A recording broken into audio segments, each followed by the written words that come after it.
Bonjour à toutes et à tous, j'espère que vous allez bien. Je suis heureuse de vous retrouver aujourd'hui sur Histoire de vie, le podcast produit par RBK Media.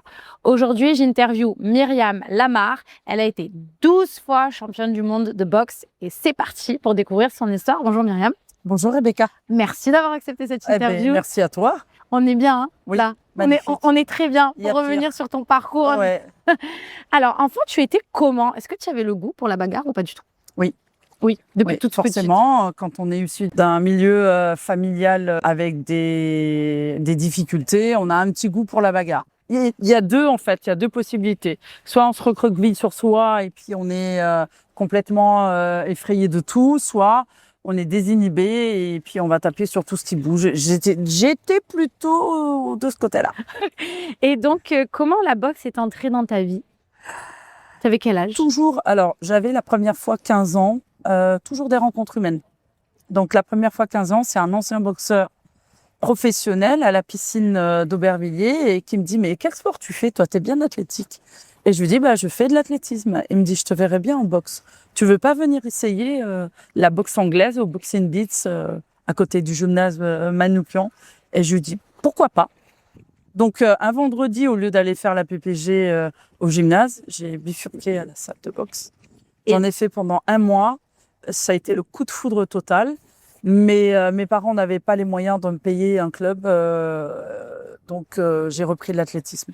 Tu as repris l'athlétisme. Et du coup, à quel moment, finalement, tu as repris la boxe C'est quand j'ai eu mon indépendance financière à 19 ans. Encore une rencontre humaine à l'angle rue Notre-Dame de Nazareth dans le 9e. Je tape sur un black ébène d'1,85 m, 120 kilos de muscles. On s'écroule de fou rire tous les deux et on finit par aller boire un verre. Donc, il me raconte sa vie, je raconte la mienne et je finis 2-3 jours après à la salle de boxe que j'ai plus jamais quittée. Donc, j'ai fait 2 ans d'athlé et 2 ans de boxe parallèlement et j'ai fini par rester en pied-point. Pied-point. Oui. Et du coup, parce que à quel moment tu t'es dit que ça allait devenir ton métier, que tu allais être boxeuse professionnelle? En fait, c'est au fil des ans, c'est au fil de la pratique et au fil des réussites. Je suis allée vivre 3 ans en Martinique et c'est à ce moment-là que ça s'est décidé. Est-ce que je continue l'athlé? J'avais 20 ans. Ah oui, ça allait vite, hein, au final. Est-ce que je continue l'athlé? Est-ce que je continue la boxe? Et j'ai décidé de continuer la boxe, simplement en fait pour des raisons de chaleur. C'est pas vrai. Oui, c'est pour ça. Ça s'est décidé comme ça. Et qu'est-ce que tu retrouves dans la boxe? Qu'est-ce que tu venais chercher? Qu'est-ce que tu trouvais quoi? Dis-nous. Tout. On retrouve toutes les valeurs essentielles dont on a besoin pour évoluer dans la vie. L'abnégation, le courage, l'assurance, la confiance, le respect de soi, le respect des autres, une harmonie psychologique et physique. C'est extraordinaire. Et tu te rappelles du coup de ton premier combat? Ah oui. On se souvient toujours de ces raconte-nous. premières fois. Raconte-nous. Mon premier combat, c'est un combat de full contact. Malheureusement, je fais direct les championnats de France parce que les filles, il n'y en avait pas beaucoup à cette époque-là. Et j'avais un peu de mal avec la privation. Donc, j'arrive à la peser avec entre 1,7 kg et 1 kg de plus. Et il a fallu que je perde presque 1 kg en l'espace de 2 heures pour faire le poids. Donc j'ai fait le poids, mais j'étais très fatiguée. Et comment tu fais pour perdre 1 kg? La sudation. Mais ça a été, c'est une épreuve qu'on s'impose, hein. Tu sais, quand on s'impose des épreuves dans la vie. Si on a du mal à faire des choses, si on a du mal à en croire en ce qu'on fait, on s'impose des épreuves. Donc, souvent inconsciemment, on ne se sent pas légitime d'être où on est, donc on s'auto-sabote. C'était un petit peu ça. Donc ça, c'était la préparation de ton premier combat? La préparation de mon premier combat en full contact. En full contact. Et du coup, est-ce que tu avais peur de monter sur le ring? Avant de monter sur le ring, tu ressens quoi? Non, parce que comme je m'entraînais beaucoup, j'avais pas du tout peur. J'avais déjà une image dans ma tête depuis très petite, c'était devenir une grande athlète. Donc j'avais le trac, mais j'avais pas peur. Et sur le ring? Donc, Quand tu vois l'adversaire très arriver, focus. moi, par exemple, tu me mets sur un ring, je pars en courant, tu vois. Donc, très c'est ça le- focus. Bon, j'ai mon parcours d'athlète qui m'a bien aidé Oui. pendant 5 ans. Donc, très focus sur ce que je devais faire au moment où je le faisais. Mais il y a eu cette problématique de poids qui m'a gênée dans la performance de mon combat et aussi le résultat. Et donc, comment ça se prépare un combat? De différentes manières. Il y a la préparation physique spécifique, la préparation physique générale, la boxe, donc tout ce qui se rapporte à la boxe. Et c'est un sport c'est l'un des sports, pour ne pas dire parce que je veux pas être chauvine, mais c'est l'un des sports les plus complets. Mais souvent, du coup, il y a cette histoire de peser. Donc, à chaque fois, il faut arriver au poids qui Bien est sûr. imposé Le jour même, le jour même. Et Le donc, jour ça, même c'est ou la très veille, dur pour vous, en les fonction boxeurs. des compétitions. Et c'est dur, ça, non, pour... Ça fait partie du jeu. ça fait C'est la partie. première épreuve que l'on doit passer pour mériter de monter sur le ring. Incroyable. Et est-ce que tu t'es déjà blessé? Est-ce qu'il t'est déjà arrivé quelque chose de compliqué dans ton parcours ou pas? Toute ma carrière. Toute ta carrière. Oui, parce que les blessures reflètent souvent l'âme. Et les blessures d'un athlète, souvent, vous avez l'inconscient qui travaille tout le temps, tout le temps, tout le temps, et l'âme vous rappelle à votre parcours de vie. Et moi, j'ai eu 12 déchirures au mollet. Mais non. Oui, tout au long de ma carrière sportive. 12 déchirures. Sans parler des autres blessures, mais 12 déchirures. Et comment tu au te mollet. remets de ça? On se remet, c'est une épreuve supplémentaire au parcours sportif, au parcours de vie. Et donc, on se remet et on en tire les leçons. On essaye en tout cas. On en tirait le son. Ouais. Et est-ce que tu te rappelles la première fois que tu as gagné un combat? Parce que 12 fois championne du monde, ça, c'est quand même impressionnant. En fait, pour te raconter la petite anecdote, j'ai commencé par le full contact. Ensuite, j'ai fait le kickboxing, donc le kickboxing thaï. Je suis passée par la française et j'ai atterri en anglaise. J'ai perdu mon premier combat en full, j'ai plus jamais perdu en pied-point après. J'ai perdu mon premier combat en française, j'ai plus jamais perdu après. Et j'ai perdu ma première Coupe d'Europe sur 100 combats, je crois que j'en ai perdu 3 C'est incroyable. en anglaise. Et quand tu montes sur le ring et que tu entends toute la foule comme ça qui t'acclame, ça fait quoi? Ça transcende. Ça te transcende. Ça transcende. Parce que on ne boxe pas que pour soi, on boxe pour sa vie, on boxe pour sa famille, pour ses amis, pour tout le travail qu'on a accompli. Je parle de l'entraînement, des sacrifices que l'on a fait. Ça fait quoi comme sacrifice? Et sa team, sacrifice de vie privée, mais c'est des sacrifices que l'on souhaite faire parce qu'au final, on se dit que c'est le mieux pour nous. On sort pas en discothèque, on fume pas, et ça, de toute façon, dans tous les cas, c'était quelque chose qui me parlait complètement. C'était des valeurs que je voulais véhiculer pour mon petit frère, ma petite sœur, enfin mes petites sœurs. T'as combien de frères et sœurs? Alors, j'avais 4 frères et sœurs et il m'en reste 3. Ouais, je suis Voilà, désolée. les épreuves de la vie, encore une fois. Alors, le cœur de RBK Media, c'est la résilience. Donc, c'est quoi pour toi la résilience? La résilience, pour moi, c'est d'avoir une épreuve devant soi, de la vivre du mieux qu'on peut et d'en tirer, je dirais, profit. Profit dans le sens où elle doit au moins le moins possible te détruire, le moins possible te faire du mal et le plus possible te donner de la résilience, c'est-à-dire pour te permettre de continuer sur ton chemin de vie. C'est une belle définition. Oui. De la résilience. En général, après une grande épreuve, comme la perte de ma petite sœur par exemple, ou la perte de ma maman, on en ressort plus fort et plus sage. Mais ça demande du mental. Ça demande du temps. Et il faut les accepter et être accompagné surtout, parce qu'on n'est pas des surhommes, on n'est pas des surfemmes. Il faut être accompagné. Ça, moi, j'en suis convaincue. Il faut aller voir des gens professionnels pour nous aider. T'as déjà pensé à abandonner quand tu étais boxeuse professionnelle? T'as déjà douté, t'as voulu claquer la porte. C'est très important de penser qu'on abandonne. Ça veut dire qu'on n'est pas des surhommes, comme je le disais précédemment, on n'est pas des surhommes, des surfemmes. Je t'ai déjà dit, j'en peux plus, je craque, j'arrête. Ça m'a traversé l'esprit, même des idées plutôt sombres, plus sombres encore, parce que on perd la femme de sa vie, on perd un être cher, on perd sa petite sœur. Moi, c'est les deux seules raisons pour lesquelles j'ai ressenti ce genre de choses, et d'un point de vue aussi plus personnel.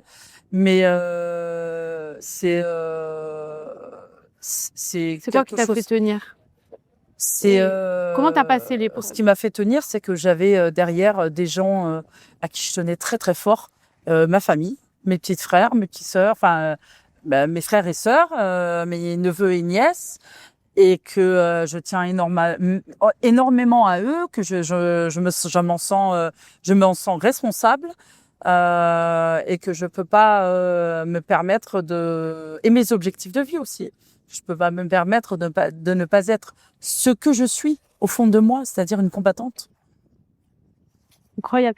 Mais est-ce que tu penses que dans le milieu de la boxe, justement, il y a beaucoup de boxeurs qui réussissent et qui deviennent professionnels parce qu'ils sont issus plutôt d'un milieu difficile ou pas? On ne vient pas à la boxe par hasard. Voilà, pourquoi on vient soit parce qu'on a eu un parcours difficile, soit parce qu'on a des choses à se prouver indépendamment de la vie familiale qu'on a eue. Et c'est deux très bonnes raisons. Vaut mieux aller à la boxe que de finir toxicomane, alcoolique, héroïnomane ou délinquant. Bien sûr. Voilà. Et c'est vrai que quand tu es d'un œil extérieur, la boxe, c'est violent. Enfin, moi, je te parle pour... quand tu n'as jamais fait de boxe, tu vois, tu te dis, tu te fais mal. Comment tu encaisses les coups? Alors, quand tu passes les frontières d'une image, c'est-à-dire l'image du sport, c'est le sport le plus complet dans le sens où psychologiquement, physiquement, il apporte tout ce dont l'homme, avec un grand H, a besoin. Vraiment. C'est le meilleur médicament au monde. Déjà, le sport, c'est le meilleur médicament au monde. Alors, la boxe, si vous avez des choses à régler, foncez. Allez dans une salle. Le reste se fera tout seul. Le reste se fera voilà. Laissez parler votre corps. Laissez parler votre âme. Et le reste se fera tout seul. C'est le temps qui fera le reste. Mais allez-y. Qu'est-ce que ça t'a appris, la boxe, sur toi, sur la vision du monde? Sur moi, c'est qu'on pouvait tout le temps dépasser ses limites, atteindre ses rêves, atteindre ses objectifs, briller dans les yeux des gens parce qu'ils ont besoin de héros, les gens. Les gens ont besoin de héroïnes et de héros. Et la boxe, par excellence, c'est pas pour rien si on l'appelle le noble art, c'est parce que les gens rêvent à travers nous. Et comment tu as fait pour garder les pieds sur terre? Parce que quand tu réussis comme tu as réussi, on peut vite perdre la boule, non? Vous savez, tu sais, Rebecca, quand je viens du milieu d'où tu viens, je veux pas perdre pied. Moi, j'avais une famille à m'occuper. Donc, j'ai pas, et c'était pas mon tempérament. Parce que du coup, c'est toi qui t'occupes. Par contre, j'ai souvent les gens autour de moi qui ont perdu pied, oui. Oui, voilà, tu vois. Et ça, c'est encore une logistique. C'est encore des choses à gérer et c'est ultra fatigant. J'imagine. Et très souvent, je m'en suis aperçue à mes 50 ans, c'est que à la fin de ma carrière, quand les lumières de la scène s'éteignaient, tu vois les gens disparaître au fur et à mesure. Ça, je m'étais préparée à ça. Et je vivais pas là-dessus. Et donc, quand tu penses avoir des amis et des gens proches de toi et que au bout d'un moment les gens disparaissent, j'ai pas envie de dire que c'est humain, mais c'est triste. La triste réalité, j'ai envie de dire. Tu es devenue maman d'un petit garçon. Ça, c'est la plus belle chose au monde. Voilà. Qu'est-ce que ça a transformé chez toi? Déjà, c'est un combat de 10 ans lié à mon parcours familial, mon histoire. Donc, je me suis vraiment battue pour y arriver, à avoir cet enfant. J'ai quitté l'amour pour ça.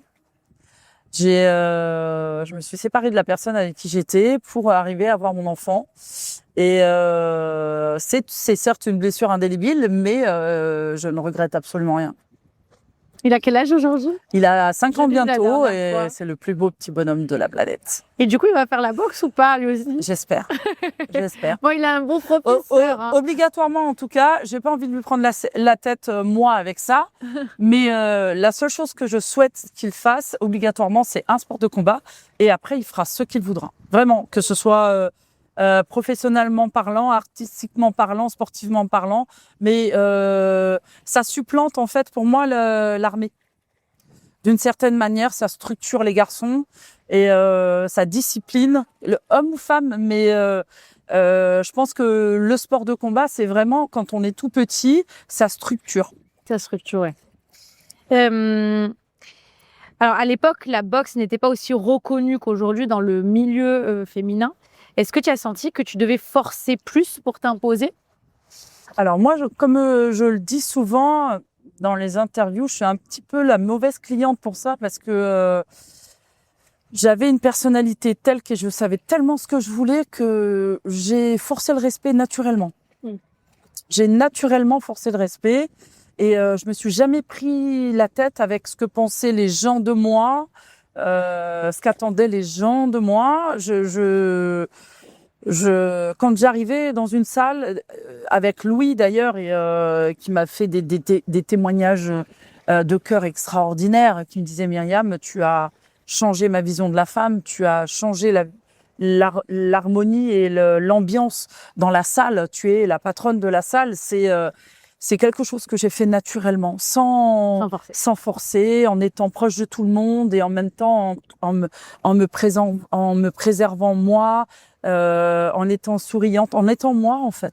J'ai jamais cherché à être quelqu'un d'autre. Quel regard tu portes sur la place des femmes dans la boxe aujourd'hui et quel est selon toi l'avenir de la boxe féminin? Alors le regard que je porte sur la boxe au féminin, déjà c'est que je conseille à toutes les filles d'aller faire de la boxe, même si c'est 1 mois, 2 mois, 3 mois, elles se découvriront au travers de la pratique. Et j'encourage toutes les jeunes filles à avoir cette vocation, à vouloir devenir boxeuse amateur au niveau olympique, parce que c'est un voyage humain et sportif extraordinaire. Et puis après, il y a aussi une autre dimension, c'est le professionnel. Et la boxe féminine, c'est un sport extraordinaire. C'est un sport extrêmement, par contre, courageux. C'est ça. Voilà. Le seul sport où on empiète sur l'intégrité physique et l'espace vital, c'est la boxe. C'est ça, c'est parce que vous avez les coups directs. C'est ça, c'est ce que j'essaie de... Vous avez les coups directs. La boxe dans le monde, on s'en sert beaucoup, comme on se sert du sport au niveau politique, au niveau médiatique, mais on lui rend pas beaucoup au final. Donc pour toi, tu penses qu'il faudrait faire quoi? Assainir les fédérations, les dépolitiser et rendre au sport ce qu'il doit être. À une femme qui doute aujourd'hui, qu'est-ce que tu as envie de lui dire pour l'aider à transformer ça en force et qu'elle passe à l'action? Alors, j'ai des créneaux chez Nubar, tous les jours, tous les matins, viens me voir et on en parle. C'est vrai. Voilà, ben oui, je peux dire que ça, mais voilà, j'ai énormément de monde là, des nanas extraordinaires, mais quand elles franchissent la porte de la salle, je les vois, elles se remettent en fait à la pratique, à moi, pour leur permettre de gagner en confiance, de s'imposer et de s'ancrer. Et c'est extraordinaire. Je les vois, elles arrivent, elles ont du mal à évoluer, à donner un coup, à frapper. Ah oui, on a vu moi là. Voilà, faut y aller quoi, faut s'exprimer. Et c'est vraiment le moment. Et tu vois des belles transformations. Oui. Après, ça peut faire peur aussi, et j'en perds aussi, parce qu'ils ont peur de laisser sortir ce qu'il y a à sortir. Il y a, en général, j'ai 3/4 de mes élèves qui finissent souvent en coaching individuel, qui finissent en pleurant parce qu'elles ont tellement gardé à l'intérieur que ça sort, mais c'est l'objectif. Oui, c'est l'objectif. Il ne faut pas s'inquiéter avec ça, c'est l'objectif. Si moi j'ai une élève, un élève qui est pas bien à la fin de la séance, qui se met à pleurer, c'est qu'on a réussi. La machine à laver de l'âme est en route. Ah, c'est beau ça. Voilà. La machine à laver de l'âme. Exactement. Qu'est-ce que tu dirais à la Myriam de quand elle avait 15 ans? Bravo, bébé. Ouais. Tout simplement. D'où on vient et où je suis aujourd'hui, je suis très fière de moi parce que ça aurait pu être pire. Ça aurait pu. J'ai choisi le bon chemin et j'ai rencontré les bonnes personnes parce que j'ai voulu les rencontrer. Comment la carrière d'un boxeur professionnel, en général, ça se termine vers quel âge à peu près? À peu près. Ça dépend, ça Ah peut être 40 ans, ça peut être 45. Au-delà, je dirais que c'est plutôt business, mais business médiatique, mais 40-45, oui, Et c'est possible. Et du coup, il faut C'est un des seuls réfléchir sports que l'on peut finir très tard, qu'on peut finir. où l'on peut finir très tard. Et du coup, il faut réfléchir justement à sa post-carrière. Enfin, comment ça se passe? Complètement, faut le prévoir. Faut le prévoir. Même en le prévoyant, le plus difficile, c'est sur le plan psychologique. Il y a toujours, pour un sportif de haut niveau, quoi qu'il se passe, il y a toujours cette petite mort. Et ouais. Cette petite mort et on doit... on est béni, Amen. Cette petite mort où on doit être le mieux entouré possible ou pas entouré, comme ça au moins on est seul et il n'y a pas on n'ajoute pas de peine à notre sacerdoce, mais il faut être accompagné. Parce que moi je l'ai bien préparé, mais mal accompagné et ça s'est pas très bien passé. Dieu merci, ça n'a duré que 6 mois. Tu te rappelles du coup de ton dernier combat? Tu savais que c'était le dernier? Oui. Et tu l'avais vécu Cecilia comment? Braekhus, le 2 février 2014. Je l'ai très mal vécu parce que j'étais malade, j'avais la glande surrénale arrêtée, complètement bloquée, mais j'étais déjà engagée, donc je suis allée faire le combat. Et j'ai fait les rounds. Donc j'ai pas fait mon dernier combat dans les rounds. Les rounds. Ça veut dire quoi? Les rounds. 1 round, 2 rounds, 3 rounds. Les rounds. Okay. J'ai fait les rounds. J'ai fait les 10 rounds. Ok. Donc j'ai fait le combat. J'étais très contente de moi, mais parce que j'ai pas été KO, parce que j'ai été présente. J'ai été très présente, mais au maximum de ce que je pouvais donner. Et ça n'a pas été le plus beau combat de ma carrière. Et même si j'étais très fière d'avoir eu le plaisir de rencontrer Cecilia Braekhus, qui est pour moi l'une des plus grandes championnes de tous les temps en boxe féminin. Mais je l'ai pas rencontrée dans les meilleures conditions. Et qui plus est, c'était après la mort de maman, 2 ans après la mort de maman. Et donc pour moi, c'était la victoire. Elle était sur le fait que j'étais toujours sur les rings à essayer de continuer de vivre et de me reconstruire malgré cette perte qui est indélébile et incommensurable. C'est lequel ton plus beau combat? Celui de mon fils. Pour être très transparente. Oui. Non, mais ça, c'est magnifique. Ah, mais merci, je vais te dire le combat sur le ring. Alors, mais sur le ring. Combat, mais ça l'a été pour moi. Donc, sur le ring, mon plus beau combat, ça a été, je crois très sincèrement, c'est très compliqué à dire, mais ceux qui ceux qui m'ont le plus marqué, c'est les 2 avec Anne-Sophie Matisse, qui ont été d'une très grande intensité et pour moi extraordinaire. Et c'est aussi la plus grande injustice que j'ai vécue sur le premier combat. C'est que j'aurais jamais dû être arrêtée. J'ai été arrêtée parce Pourquoi que des soifs de le promoteur qui voulait absolument cette revanche et en fait un promoteur il ne voit que ses intérêts, il ne voit pas la vie de son boxeur et moi j'étais assez discrète. Le promoteur c'est celui qui organise le gala? Oui, tout à fait, le combat et qui a les athlètes, l'écurie on va dire. Oui. Et donc à ce moment-là j'ai été trahie par mon promoteur très clairement. C'est pas que Anne-Sophie Matisse ne méritait pas de gagner, c'est pas ça, c'est que je n'aurais jamais dû être arrêtée. Donc on n'aura jamais un scénario différent, ça c'est sûr. Mais je pourrais dire, pour répondre à ta question, ce sont les 2 combats avec Anne-Sophie Matisse. Tu t'es déjà pris un KO? Non. Tu as déjà mis des KO? Ben oui. Oui. Et ça fait quoi de mettre un KO? Le KO, c'est... Alors, sportivement parlant, c'est très gratifiant. Humainement parlant, c'est pas agréable. Ah, j'imagine. Voilà. J'imagine. C'est parce que j'ai toujours été... j'ai très, très, très souvent été beaucoup plus forte que mes adversaires. Sauf quand j'ai pendant les 2 ans où, après le décès de maman et où j'ai fait de l'asthme, d'efforts, etc., j'avais une condition physique qui était catastrophique, liée au choc émotionnel que j'avais subi à la perte de maman. Et donc j'essayais de me reconstruire tout en restant dans le milieu, en continuant à m'entraîner, en acceptant des combats que j'aurais pas forcément dû accepter, mais ou en tout cas pas à cette période, pas dans ces conditions. Mais c'était ma manière à moi de me soigner, donc je l'ai fait et je regrette absolument rien. C'était soit ça, soit j'arrêtais la boxe. Donc et je m'écroulais. Et de continuer, ça a permis justement ça m'a permis de ne pas m'écrouler et de continuer d'avancer, de réorganiser, en plus de refaire mon 10e championnat du monde et de redevenir championne du monde en organisant mon événement avec une télé en direct. C'était juste une revanche sur la vie extraordinaire. Et maman me regardait du ciel, c'était ma plus belle victoire. Donc non, je regrette pas ces 2 années de dur combat pour reprendre le contrôle de ma vie. Parce que du coup, t'as été championne 12 fois, donc à chaque fois, tu te disais, mais il faut pas. Enfin, je te disais, je vais gagner. Enfin, qu'est-ce que tu te disais? Tu savais que tu allais gagner ou pas? Quand tu montais sur le ring, est-ce que tu te disais, je vais gagner, c'est sûr?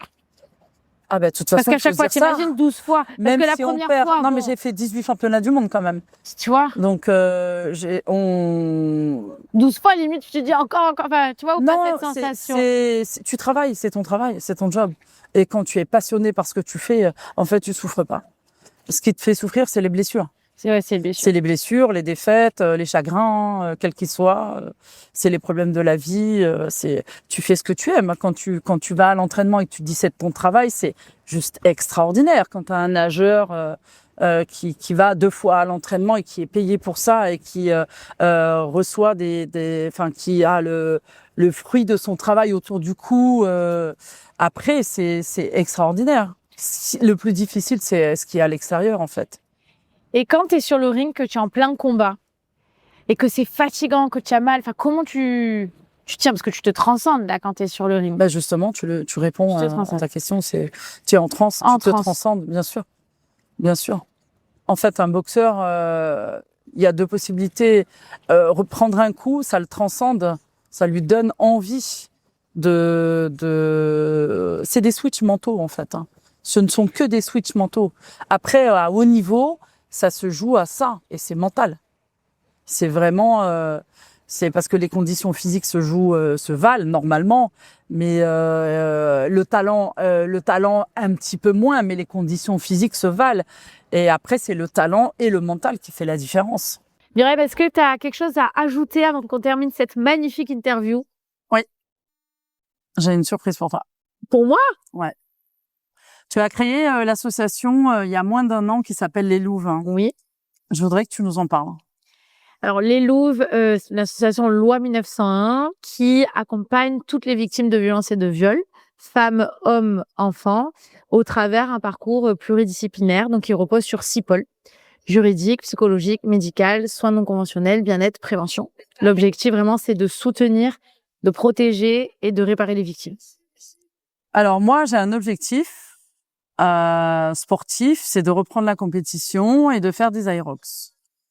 Et il y a les Aerox Open Pro et il y a les Aerox nouvellement Charity. Donc, tu fais un Aerox pour une association. Et je souhaiterais faire mon premier, donc le prochain Aerox que je vais faire, pour ton association. Oh, merci beaucoup. Avec grand plaisir. Merci beaucoup, beaucoup. Merci. Je suis contente que tu acceptes. Bah, bien sûr que j'accepte. On accepte tous. Parce qu'on va t'accompagner. Hein. Ça me touche beaucoup la cause que tu as. Ça me touche beaucoup. Donc voilà, le premier Aerox que je vais faire, ce sera pour les Louves. Merci beaucoup. Avec grand plaisir. Vraiment, merci.